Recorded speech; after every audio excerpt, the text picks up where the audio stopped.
नमस्कार साथियों, न्याय के इस उत्सव में आप सबका स्वागत है।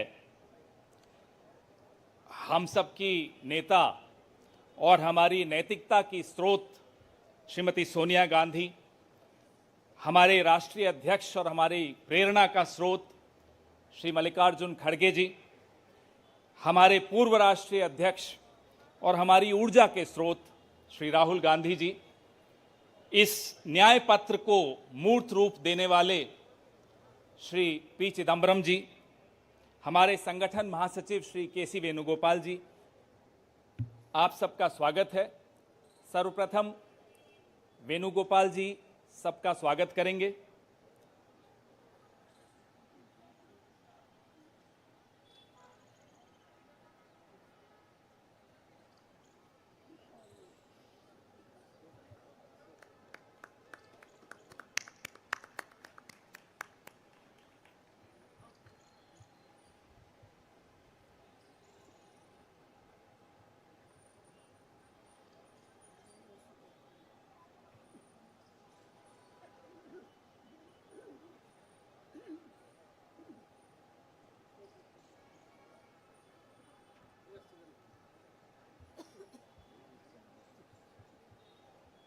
धन्यवाद वेणुगोपाल जी।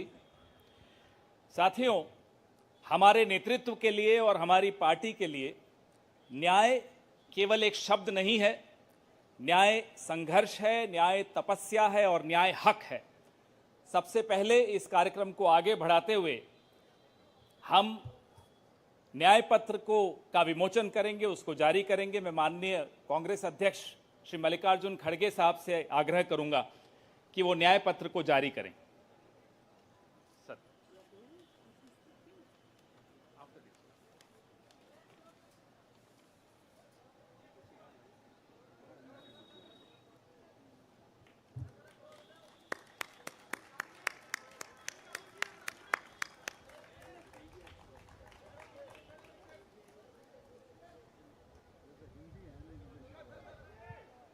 या both Hindi.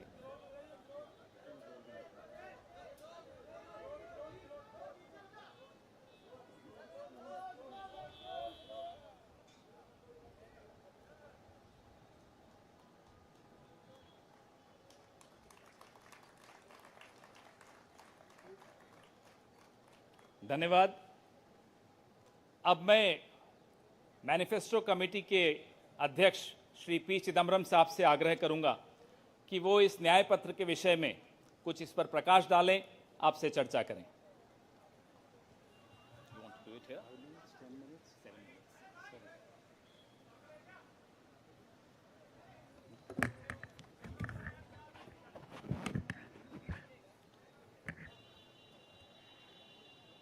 Honorable Congress President,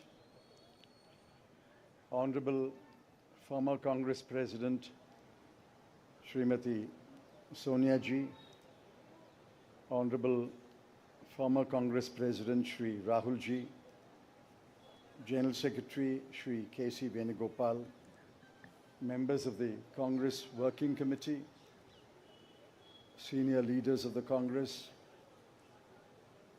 Karyakartas of the Congress, members of the media. I'm thankful to the Congress President for releasing the Congress manifesto for the 2024 elections. Earlier, the draft Congress manifesto was thoroughly discussed in the Congress Working Committee. The recommendations of the members of the Congress Working Committee were taken into consideration, and with the final approval of the Congress President, some changes were made to the draft manifesto. And what we have today is the final manifesto approved by the Congress Working Committee and the Congress President. The broad theme of the manifesto is justice. Every aspect of justice has been threatened, weakened, diminished, and in some cases denied in the last 10 years, especially in the last 5 years. Members of the media will recall that in 2019, we had warned of what is likely to happen between 2019 and 24 should the BJP come back to power. We were not soothsayers, but we were active workers on the ground who could sense what is happening in this country. I'm sorry to report that what we had predicted in 2019 has come to pass in 2024. We had said institutions will be diminished or captured. That has happened. We had said freedom will be restricted, and that has happened. We had said that the weaker sections of the people will be denied their rights and their privileges. That has happened. We had said that Parliament will be diminished. That has happened. We had said that we will inexorably move towards an autocracy. We are already described as an electoral autocracy by many, many thinkers of the world. That has happened. While we are unhappy that what we had predicted has happened, we have in this manifesto suggested bold measures to reverse the damage that has happened in the last 5 to 10 years. The overall theme of the Congress manifesto is 3 powerful words: work, wealth, and welfare. I shan't take long. I'll explain each word in one sentence. Work means we must create jobs. If anybody had any doubt, read the report of the ILO that was released 10 to 15 days ago. The government came up with a lame defense through the chief economic advisor, but the defense only made it worse. The ILO report shows that unemployment has assumed monstrous proportions in this country. Yesterday, the media carried a report that 30% of the outgoing class in the Indian Institutes of Technology, the premier institutions of our country, are unemployed. They have not been placed. Jobs, jobs, jobs is a cry everywhere in India. Work encapsulates that section on work. The sections on work encapsulates what we will do to create jobs. The second is wealth. Wealth must be created before it is distributed.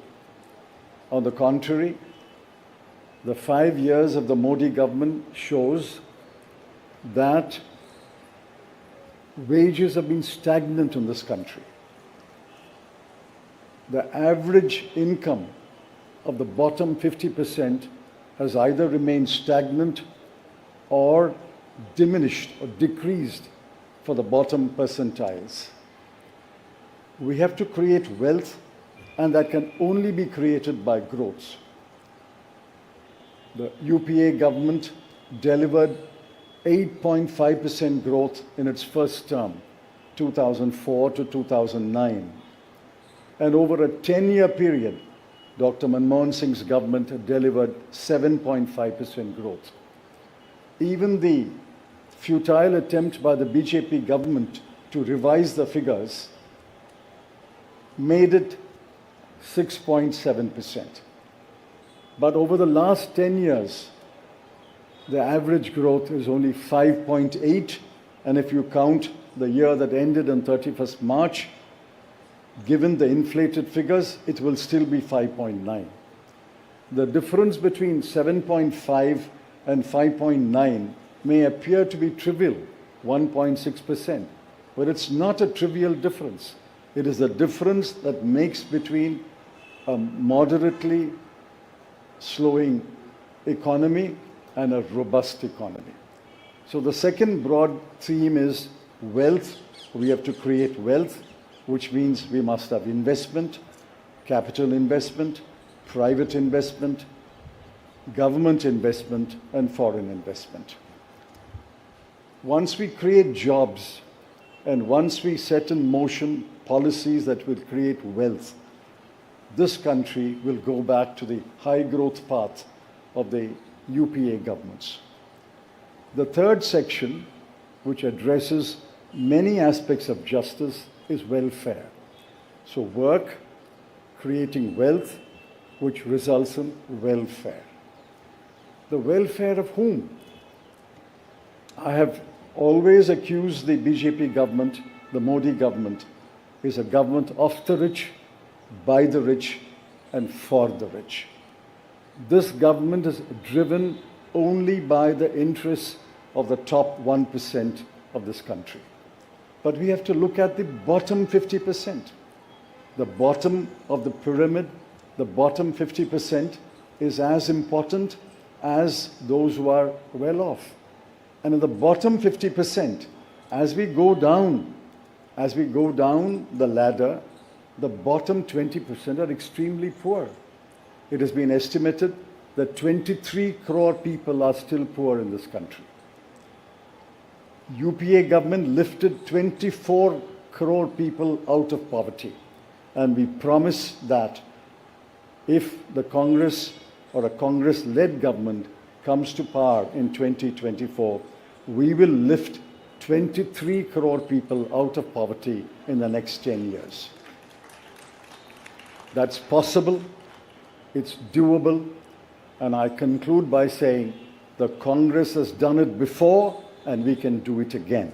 I appeal to all of you to spread the message of this manifesto to the nook and corner of this country and ask the people to vote for the hand symbol and to vote for all our allied parties throughout this country.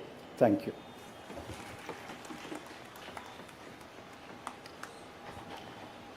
धन्यवाद चिदम्बरम साहब। मैं माननीय राष्ट्रीय अध्यक्ष श्री मल्लिकार्जुन खड़गे साहब से आग्रह करूंगा कि वो 2 शब्द कहें।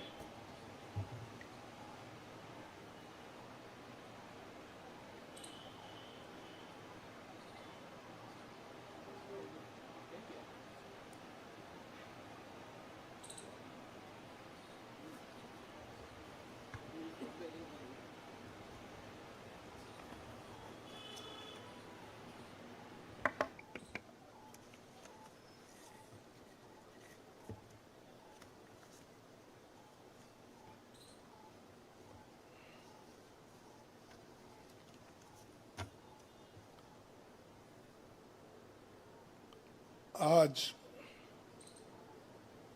हमारे कांग्रेस चुनाव घोषणा पत्र जारी करने के मौके पर कांग्रेस पार्टी के भूतपूर्व अध्यक्ष और हमारे चाहते नेता श्रीमती सोनिया गांधी जी और भूतपूर्व अध्यक्ष श्री राहुल गांधी जी और यहाँ पर पधारे हुए हमारे कांग्रेस पार्टी के सभी नेतागण और खासकर इस जो घोषणा पत्र को तैयार किए श्री पीसी चिदम्बरम जी, केसी वेणुगोपाल जी और सारे वर्किंग कमेटी के मेंबर्स, मीडिया के मेरे दोस्तों, आज मुझे ये भी याद करना है कि बाबू जगजीवन राम का जन्मदिन भी है। और जो बाबू जगजीवन राम हमारे पार्टी में बहुत साल तक 1947 से लेकर 1984 तक 1984 तक वो इस पार्टी में रह के काम किए। फिर जो कुछ उनका कंट्रीब्यूशन था, ये बड़ा कंट्रीब्यूशन मिनिस्ट्री में उन्होंने किया। ऐसे दिन आज हम ये घोषणा पत्र गरीबों के लिए हम अर्पित कर रहे हैं। आज भारतीय राष्ट्रीय कांग्रेस के 2024 के लोकसभा चुनाव का घोषणा पत्र जारी किया जा रहा है। इस मौके पर मैं आप सभी का स्वागत करते हुए 22 दिसंबर 2023 को जो चिदम्बरम जी की अध्यक्षता में 16 सदस्यीय कांग्रेस मैनिफेस्टो कमेटी बनी थी और 19 मार्च को CWC ने इसे मंजूरी दी थी। व्यापक जनभागीदारी और संपर्क के बाद हमारा घोषणा पत्र बना है। इसके लिए वेबसाइट आवाज भारत की बनी, जिस पर भी काफ़ी सुझाव मिले। हमारा ये घोषणा पत्र देश के राजनीतिक इतिहास में न्याय के दस्तावेज के रूप में याद किया जाएगा।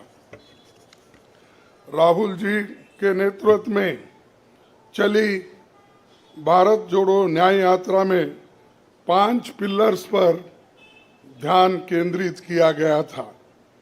यात्रा के दौरान युवा न्याय, किसान न्याय, नारी न्याय, श्रमिक न्याय और हिस्सेदारी न्याय की घोषणा की गई थी।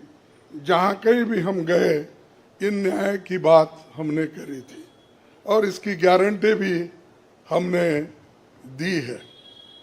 इन 5 पिलर्स में से 25 गारंटी निकलते हैं। हर 25 गारंटी ने किसी ना किसी को लाभ मिलने का इसके अंतर्गत यहाँ पर हमारे मैनिफेस्टो में भी है और इसके लिए जो हम पहले से ही करते हुए आए हैं वो भी हमने इसका उल्लेख किया है। मैं कुछ बातें आपके सामने रखना चाहता हूँ। खासकर युवा न्याय के तहत हर शिक्षित युवा की पहली नौकरी अप्रेंटिसशिप के साथ पक्की हो जाए, ऐसी एक गारंटी हम दे रहे हैं।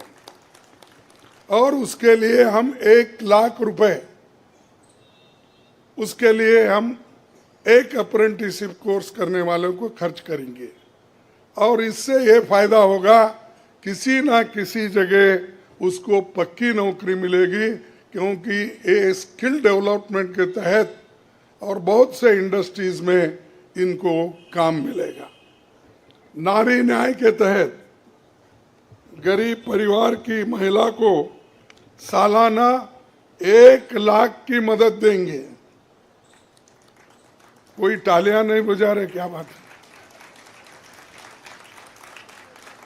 गरीब परिवार की महिला को सालाना 1 लाख की मदद देंगे और किसान न्याय के तहत किसानों की कर्ज माफी और MS की कानून की गारंटी भी हम देंगे। और श्रमिक न्याय, इसके तहत मनरेगा में भी 400 रुपए, ये न्यूनतम कम से कम 400 रुपए मजदूरी दिया जाएगा। हिस्सेदारी न्याय में सामाजिक आर्थिक समानता के लिए हर व्यक्ति और हर वर्ग की गिनती या जातीय जनगणना होगी, जिससे सबको फायदा होगा, या किसी के फॉर में किसी के अगेंस्ट में ये नहीं है कि हालात को समझने के लिए ये जातीय जनगणना करेंगे, जैसा कि एससी एसटी की जातीय जनगणना होती है। और वैसा ही जो पिछड़े लोग हैं और भी ये अपर कास्ट में भी गरीब लोग हैं, सबकी हालत क्या है ये जानने के लिए हम जातीय जनगणना कराएंगे और इसका फायदा हर वर्ग को मिलेगा। हमारे घोषणा पत्र में संवैधानिक न्याय कॉन्स्टिट्यूशनल जस्टिस खंड में लोकतंत्र बचाओ, भय से मुक्ति से लेकर मीडिया, न्यायपालिका आजादी, भ्रष्टाचार के खिलाफ मुहिम जैसे मुद्दे, कला संस्कृति जैसे विषय भी है। आर्थिक न्याय इकोनॉमिक जस्टिस खंड में आर्थिक नीतियों, बेरोजगारी, टैक्सेशन और टैक्स रिफॉर्म्स, ये सारी चीज़ें उसमें हम लाएंगे। इंडस्ट्री और इंफ्रास्ट्रक्चर पर ठोस काम हम करेंगे।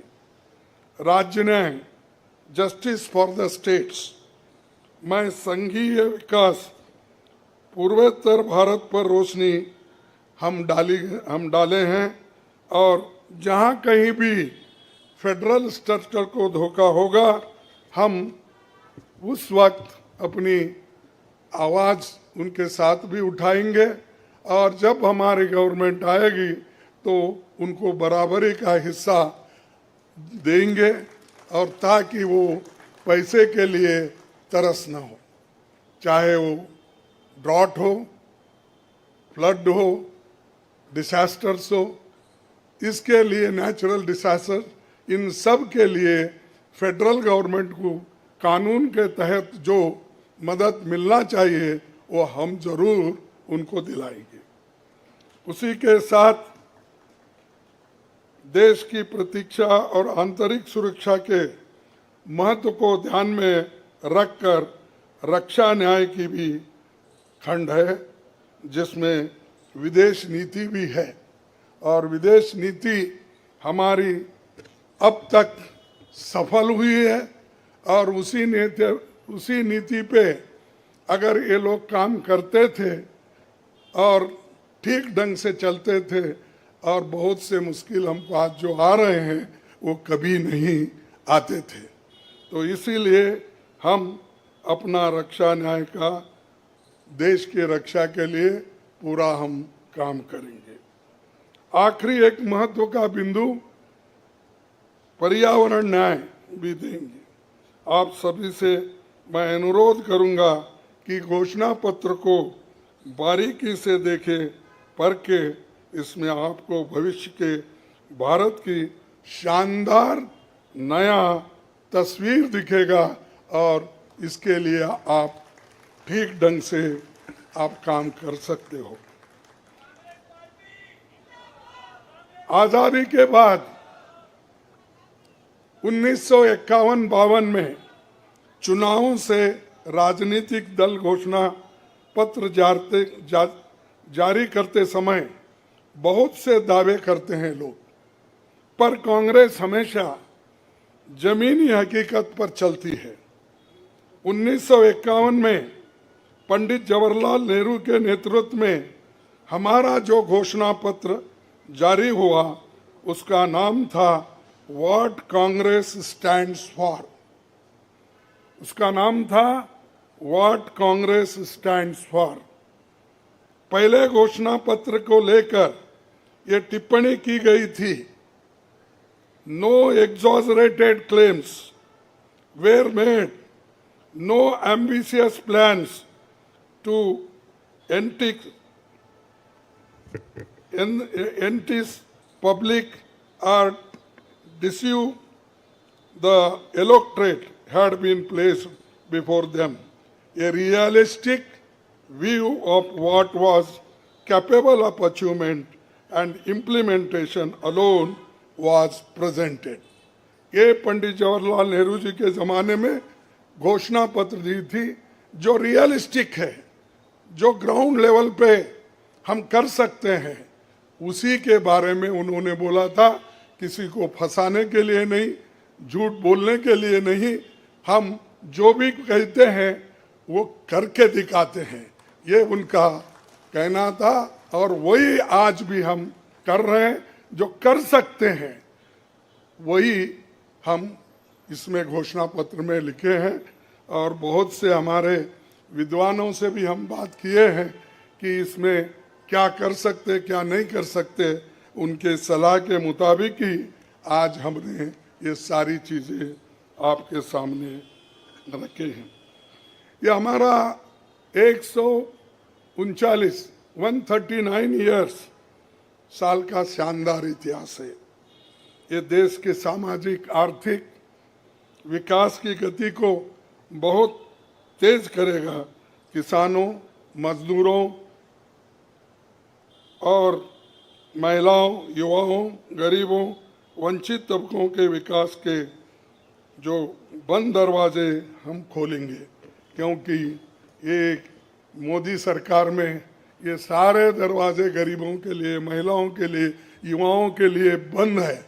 हम जब सत्ता में आएंगे ये दरवाजे सब हम गरीबों के लिए खोल देंगे, उनका विकास करेंगे, ये हमारी प्रतिज्ञा है। डॉक्टर मोदी जी, डॉक्टर मनमोहन सिंह के नेतृत्व वाली हमारी यूपीए सरकार की बहुत आलोचना करते हैं, लेकिन उस 10 साल में हमने MNREGA, right to education, RTI, खाद्य सुरक्षा, वनाधिकार, भूमि अधिग्रहण कानून और रेहड़ी पटरी वालों की अधिकार समेत कई कदम हमने उठाया है। और उसकी जो कर्ता धर्ता है श्रीमती सोनिया गांधी जी यहाँ पर मौजूद है। उन्होंने बारीकी से इन मनरेगा को और खास करके फूड सिक्योरिटी को बहुत लड़ा, क्योंकि मुझे मालूम है सब चीज़ मैं यहाँ पर नहीं कह सकता कि उन्होंने इतने ये 2-3 प्रोग्राम के लिए बहुत गुस्से में रहते थे। जब तक वो इम्प्लीमेंट नहीं होता तब तक वो खामोश नहीं बैठे और कैबिनेट के लोगों को बोलते रहे थे कि ये क्या हुआ। जब हुआ तब वो भी खुशी मना लिए और हम भी लोग बोले कि भाई ठीक हो गया। और जब बाहर इसका गया कि जो ये मनरेगा का, फूड सिक्योरिटी का और कंपलसरी एजुकेशन का ये जो संदेश बाहर गया, तब लोग सभी खुश होने लगे, सभी बोलने लगे ये बहुत अच्छा यूपीए गवर्नमेंट ने किया, सोनिया गांधी जी ने किया। ये बात बाहर आ गई। इसीलिए ये हमारा जो पहले से गरीबों के लिए वायदे थे वो हम पूरे करेंगे। मोदी जी 10 सालों में इसके मुकाबले का एक काम भी नहीं कर सके। आप बताइए कौन सी ऐसी बड़ी फैक्ट्री जो एम्प्लॉयमेंट क्रिएट कर सकती है, जो नेहरू जी के ज़माने में बने वैसे कोई एक बड़े बड़े काम उन्होंने किया है। जिस देश में एक सुई नहीं बनती थी उस देश में पंडित जवाहरलाल नेहरू, इंदिरा गांधी जी ने रॉकेट बनाकर उड़ाकर दिखाया। और बहुत से जो साइंटिफिक योजनाएं थी हमने बनाए। अब मोदी जी के ज़माने में तो गालियां देने का छोड़ के दूसरा तो मैं नहीं सुना। और उसके अगर कोई छुपे हुए काम है तो मेरे को बताओ ताकि मैं भी उसकी प्रशंसा करूंगा। लेकिन आज हम गारंटी जो भी दे रहे हैं हम चंद स्टेट में करके दिखाए हैं। हिमाचल में करके दिखाए, कर्नाटक में करके दिखाए, तेलंगाना में करके दिखाए। जहाँ कहीं भी हमारी सरकार है और राजस्थान में भी हमने कई नई चीजें की, वहां भी करके दिखाए। तो ये हम जो कहते हैं, मैं पहले ही कहा, वो हम करते हैं और हम डरते नहीं है करने के लिए। हमारा कितना भी नुकसान हो, लेकिन गरीबों के लिए हम करते रहते हैं। ये हमारा पहले से कार्यक्रम है। और मैं चंद बातें इस मौके पर, थोड़ी देर हो गई तो क्षमा चाहता हूं, मैं चंद बातें आपके सामने रखना जरूरी समझता हूं। और आज क्या हो रहा है, विपक्षी नेताओं को जेल में बंद किया जा रहा है। चुनाव में सबको समान अवसर नहीं है और कई मुकदमे एक के ऊपर एक, छोटी छोटी, और हमारे पार्टी के ऊपर इतना बड़ा जुल्म किया और इतने हमारे को पेनल्टीज डाले। 3,567 करोड़ रुपए का हमारे ऊपर उन्होंने पेनल्टी डाली। क्या ये लेवल प्लेइंग ग्राउंड है? और ये हमारे ऊपर आज हो रहा, कल मीडिया के ऊपर होगा, मीडिया हाउसेस के ऊपर होगा, सबके ऊपर होगा। तो इसीलिए इसको, इस देश के डेमोक्रेसी को बचाना है, संविधान को बचाना है।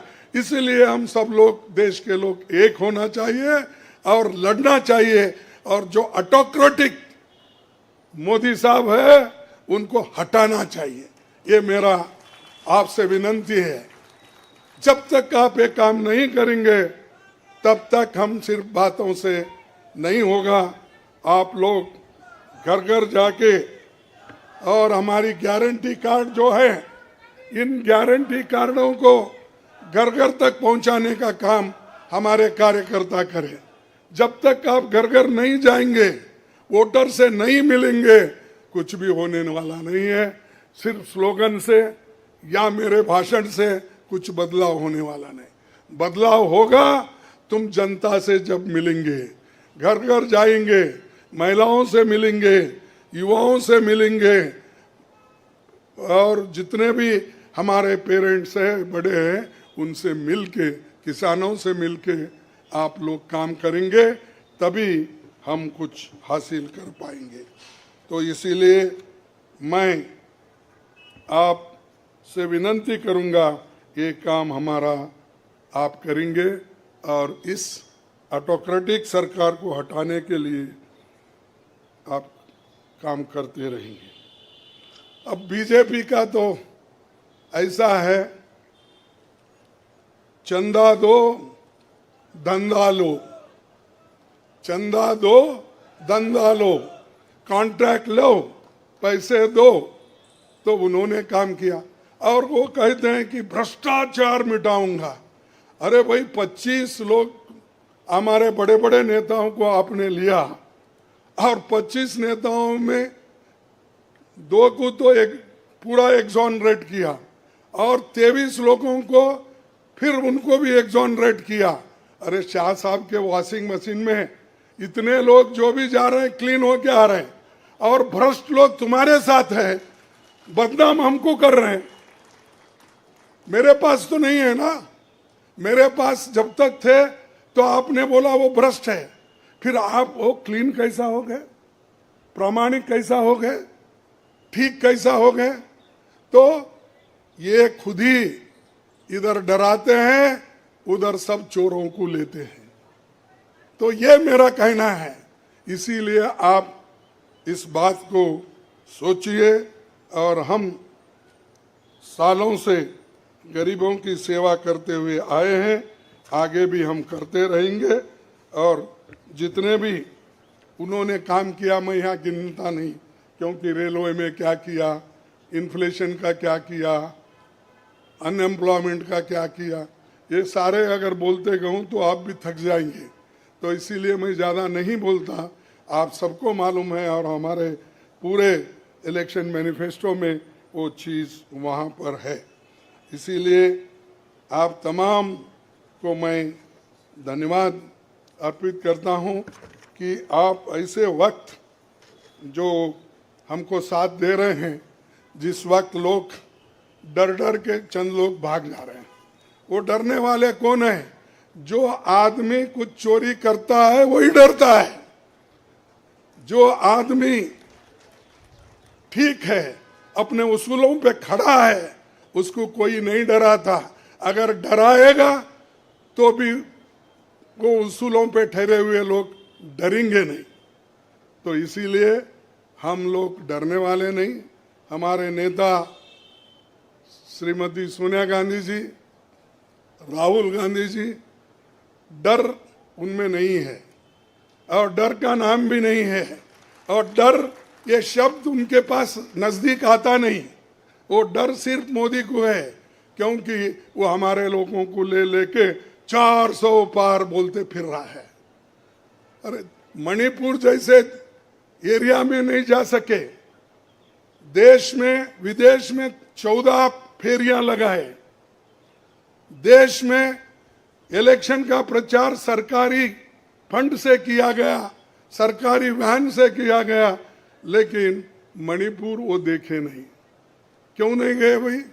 आपकी तो 56 इंच की छाती है, आपको डर कुछ भी नहीं है।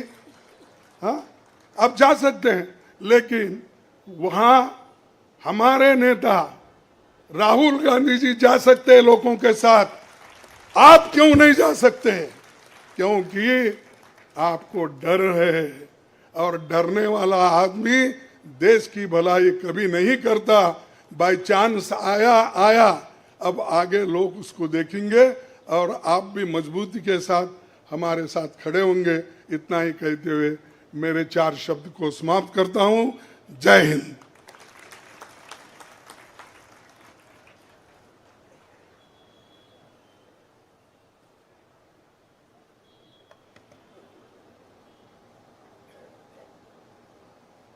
धन्यवाद खड़गे साहब।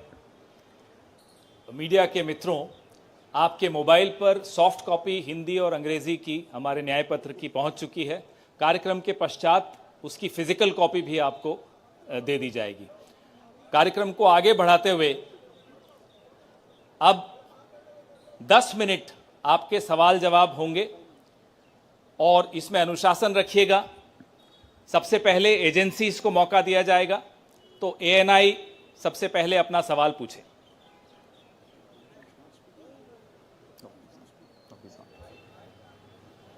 माइक दे दीजिएगा मीडिया के साथियों को।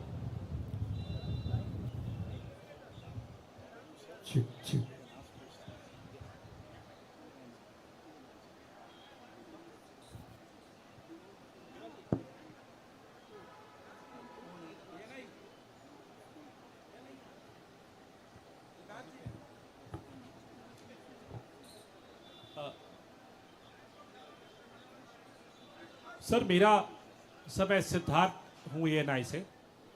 सर मेरा सवाल यह है कि आप लोगों ने एक प्रॉमिस किया है अपने मैनिफेस्टो में कि जो लोग पार्टियां छोड़कर जाते हैं, चुने हुए लोग, उनके लिए आप अमेंडमेंट करेंगे, 10th शेड्यूल में डालेंगे कि ताकि उनकी मेंबरशिप अपने आप बर्खास्त हो जाए। क्या इस तरीके की परिस्थितियां जो आज बन रही है, खासकर आपकी पार्टी इसको देख रही है, इसको ध्यान में रखते हुए आप लोगों ने मैनिफेस्टो में इसको डाला है?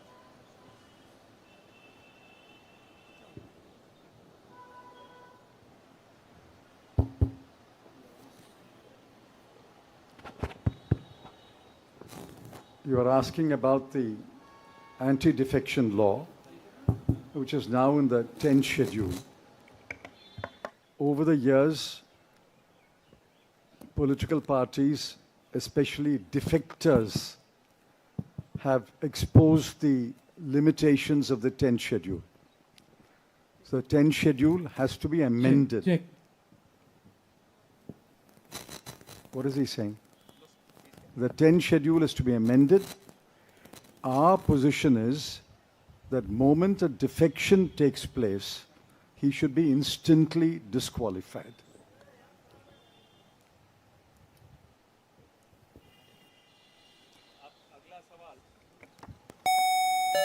अगला सवाल PTI.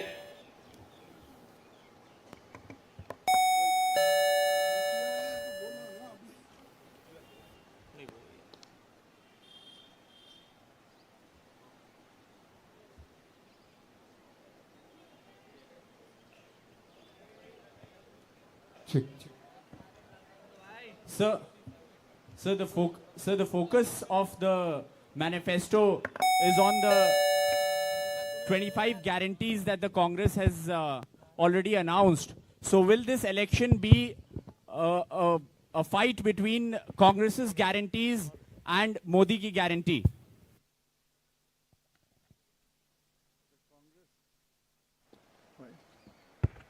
The Congress guarantees are concrete guarantees. We have spelt out in English and Hindi and in due course in different languages what each guarantee means, what each guarantee will deliver to the people. Mr. Modi's guarantees are only in order to ensure that he is guaranteed a third-term job. Where is the guarantee? What happened to the guarantee of 2 crore jobs? What happened to the guarantee of 15 lakhs in the account of every Indian? What happened to the guarantee of doubling farmers' income? What happened to the guarantee of raising India's GDP to 5 trillion? I can offhand narrate at least 50 such promises of Mr. Modi. Mr. Modi's promises are empty promises. Our 25 guarantees are concrete guarantees.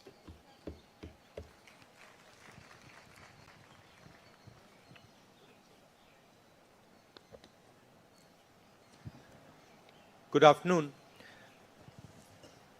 I agree with what Mr. Chidambaram ji said. But this election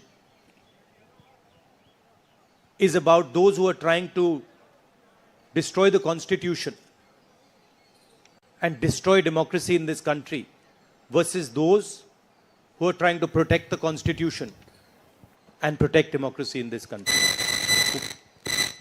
We do believe that it is very important, once this fight is won, that we look after the interests of the vast majority of our people, that India is not run for 2 or 3 large conglomerates, large businesses, that it is run for the vast majority of people, that we are not a nation of monopolies, we are a nation where there is fair competition among businesses.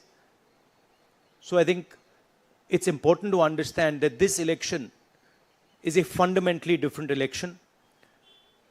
I don't think democracy has been as much at risk, the Constitution has been as much at risk as it is today. In Hindi, sir. ये जो चिदम्बरम जी ने कहा उससे मैं सहमत हूं, मगर ये जो चुनाव है ये लोकतंत्र को और संविधान को बचाने का चुनाव है. एक तरफ एनडीए नरेंद्र मोदी जी जो कॉन्स्टिट्यूशन पर आक्रमण कर रहे हैं, लोकतंत्र पर आक्रमण कर रहे हैं, इंस्टीट्यूशंस को कैप्चर कर रहे हैं, और दूसरी तरफ इंडिया अलायंस जो कॉन्स्टिट्यूशन की रक्षा करता है, लोकतंत्र की रक्षा करता है. तो ये चुनाव इन दोनों फोर्सेस के बीच में है. धन्यवाद. मौसमी सिंह, आज तक.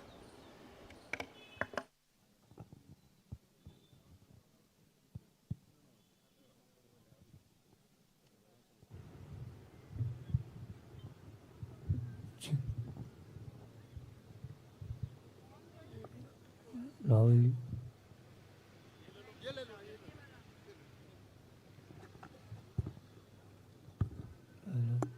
हेलो. मेरा सवाल मैडम सोनिया गांधी से है. मैम, अगर आपसे सवाल. राहुल जी, आपने ओपीएस को लेके लगातार जो है झंडा बुलंद किया है. तमाम सरकारें आपकी, उन्होंने ओपीएस का वादा किया था. चिदम्बरम साहब, you had promised OPS and in Himachal and Rajasthan you implemented OPS, but in the manifesto the OPS scheme is missing. So is there a reflects, is there a introspection that it's not viable economically? Is it that? It's not missing as such. It's very much on our minds. But please remember the developments that have taken place in the last 4 months. The government has appointed a committee headed by the Finance Secretary to review the NPS and the demand for OPS and to find a way in which the objectives of OPS can be financed by a funded pension scheme. Which means the government has come around to the point of view that while the OPS delivered benefits to the pensioners, the NPS made it sustainable. Now a committee has been appointed under the Finance Secretary, and unless we receive the report of that committee and review it, it would be premature to take a stand on the OPS-NPS controversy. It's very much on our minds, and we will come out with our position once the committee's report is received. Arun Kumar Singh. मेरा सवाल राहुल जी आपसे है। Rahul ji, hello. Rahul ji, सीधे सीधे इधर, front. सवाल आपसे यह है कि 2014 में जैसे ही मोदी सरकार आई थी, आपने एक बयान दिया था और आपने ये कहा था कि देखते जाइए धीरे धीरे कॉन्स्टिट्यूशनल इंस्टीट्यूशंस जितने भी हैं देश पे, उस पे आरएसएस और बीजेपी का कब्जा हो जाएगा। अब आप ये कह रहे हैं कि हो चुका है और आप कह रहे हैं कि हम कानून भी लाएंगे। क्या आपको ऐसा नहीं लगता राहुल जी कि ये जब आप करेंगे तब बीजेपी आपके ऊपर ये आरोप लगाएगी कि चूंकि केसेस जो है या पूछताछ विपक्ष के नेताओं से ज्यादा हुई, इसलिए ये प्रतिक्रिया में लाया गया रिएक्शनरी लॉज अमेंडमेंट होंगे ये?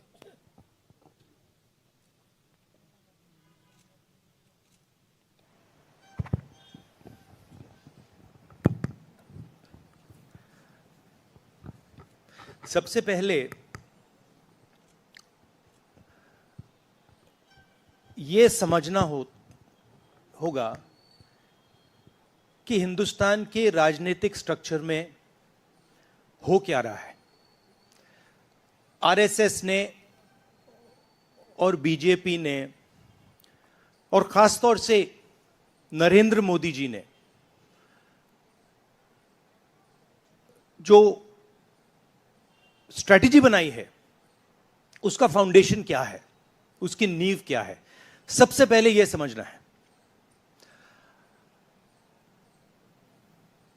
नरेंद्र मोदी जी ने जैसे अदानी जी की मोनोपोली है पोर्ट्स पर, इंफ्रास्ट्रक्चर पर, डिफेंस में, वैसे नरेंद्र मोदी जी ने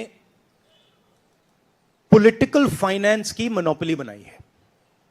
कैसे बनाई है? ED, CBI, income tax department का प्रयोग करके। अगर आप बॉन्ड स्कीम्स को देखें तो उसमें साफ दिख जाता है कि नरेंद्र मोदी जी ने, बीजेपी ने एक प्रकार से पॉलिटिकल फंडिंग एक्सटॉर्शन से, धमकी से, प्रेशर से बनाई है। खारगे जी ने कहा जो भी भ्रष्ट हैं वो सब बीजेपी में जा रहे हैं। उसका कारण है क्योंकि नरेंद्र मोदी जी चाहते हैं कि पॉलिटिकल फाइनेंस की मोनोपोली उनके हाथों में हो। अब हमारे बैंक अकाउंट बंद कर दिए, हमारे पास ओरिजिनल रास्ता जो था वही हमारा रास्ता है। हम जनता के साथ जाकर मिलकर उनके लिए लड़ते हैं। ये जो मैनिफेस्टो बना है, ये मैनिफेस्टो कांग्रेस पार्टी ने नहीं बनाया है। ये मैनिफेस्टो हिंदुस्तान की जनता ने बनाया है। हमने सिर्फ इसको लिखा है, ठीक है। और हमने सिर्फ इसको लिखा है, जो किसानों ने हमें बताया, खारगे जी को बताया, मुझे बताया, बाकी नेताओं को बताया, वो हमने लिखा है। चाहे वो रोजगार की बात हो, चाहे वो कॉन्ट्रैक्ट लेबर की बात हो, हजारों लोगों से बात करके हमने ये हिंदुस्तान की आवाज है, ये लिखी है।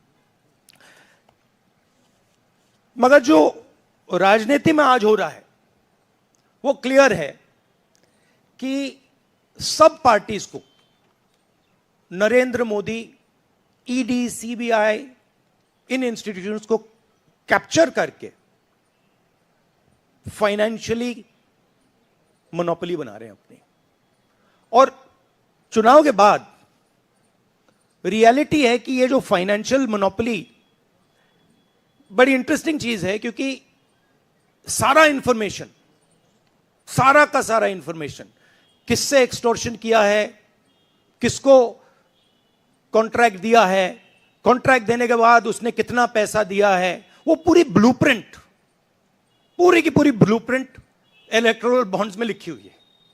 तो नरेंद्र मोदी जी ने आज नहीं तो कल ऑपोजिशन को पूरी chargesheet, proof sheet electoral bonds के थ्रू पकड़ा दी है। तो इसीलिए थोड़ा टेरर हो रहा है उनको, इसीलिए नंबर निकला है 400 पार। इसलिए ये महाराष्ट्र में हमारे नेता ले जा रहे हैं, हरियाणा में सब जगह हमारे नेता ले जा रहे हैं, क्योंकि इनको लग रहा है कि भैया अगर 400 पार नहीं 180 हो गई, 160 हो गई, 140 हो गई तो नैया पार हो जाएगी। Thank you. आशीष सिंह।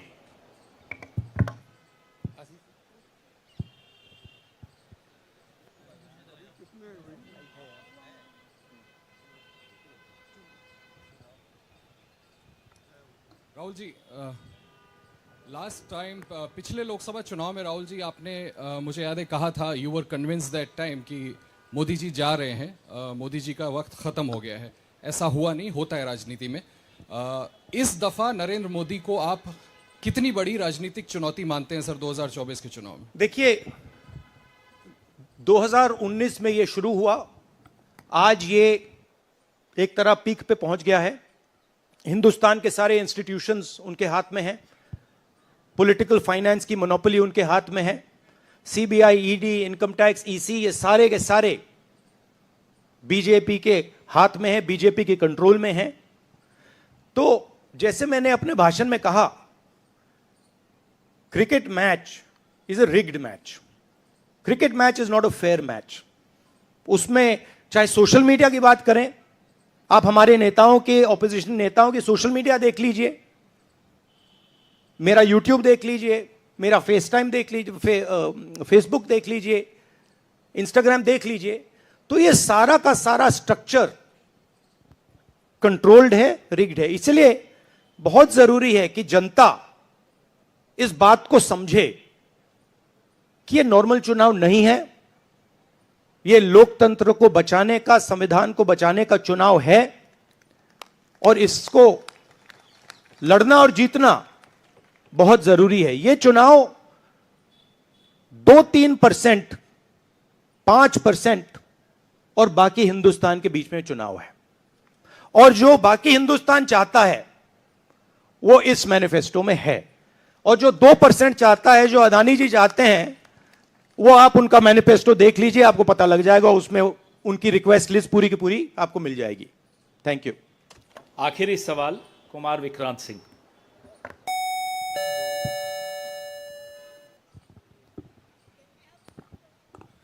राहुल जी, 2009 में आपको भी याद होगा, उस वक्त मैनिफेस्टो में 2 तस्वीरें थी, मनमोहन सिंह जी की और सोनिया गांधी जी की। पूछा गया था पीएम कैंडिडेट कौन होगा, सोनिया जी ने अपनी तस्वीर छुपा ली थी। आज 2 तस्वीरें हैं, राहुल गांधी जी की और खड़गे जी की। कोई तस्वीर छुपाएंगे, कोई दिखाएंगे? नहीं, ये आप बड़े डिस्ट्रैक्शन वाले क्वेश्चन पूछते हो। देखिए, इंडिया गठबंधन में डिसीजन लिया गया है कि हम मिलकर एक साथ आइडियोलॉजिकल चुनाव लड़ रहे हैं। चुनाव जीतने के बाद लीडर कौन होगा, प्राइम मिनिस्टर कौन होगा, वो पूरा का पूरा जो कोलिशन है वो मिलकर डिसाइड करेगा। Thank you. धन्यवाद। अब कार्यक्रम की समाप्ति से पहले श्री केसी वेणुगोपाल कल के कार्यक्रम के विषय में आपसे 2 शब्द कहेंगे। Dear friends, today we are already released the Brother, he wants South media chance. इन्हें माइक दीजिए जो साउथ इंडिया से हमारे जो साथी हैं, और ये आखिरी सवाल होगा। चिक चिक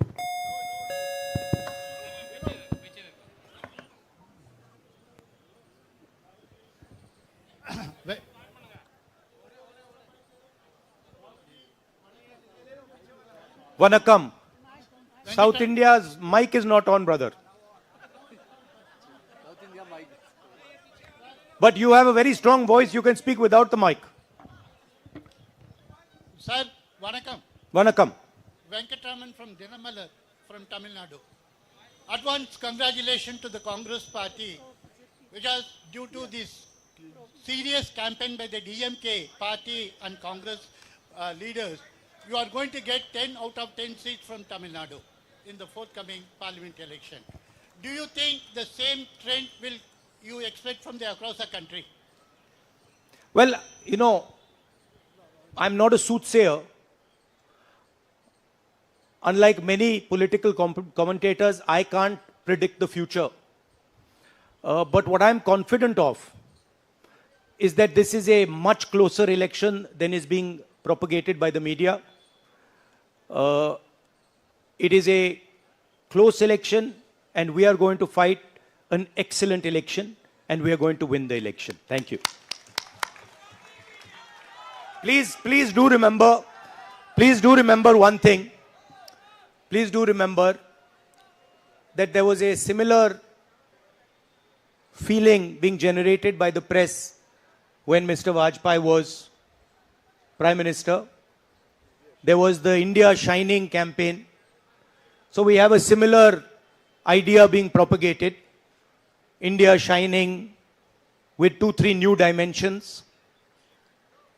International dimension, all sorts of new dimensions. Full support by the monopolists in the country. But do remember what happened to the India Shining campaign. And do remember who won that campaign. Thank you.